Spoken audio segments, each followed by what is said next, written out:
fantastiškas garsas ir jis gaunasi dėl to, kad kai bangos atkeliauja į krantą, jos sustumia akmenis ir po to nubėganti banga nustumia tos akmenis, tai ir tas garsas yra beprotiškai gražus ir geras.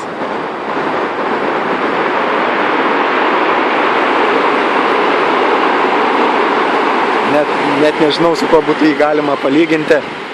Dabar pagalvojau, kad tai šnypščia jūra, bet turbūt ne toks garsas. Galima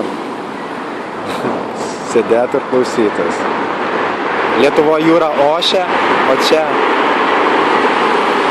jin triukšmauja, bet triukšmauja labai maloniai.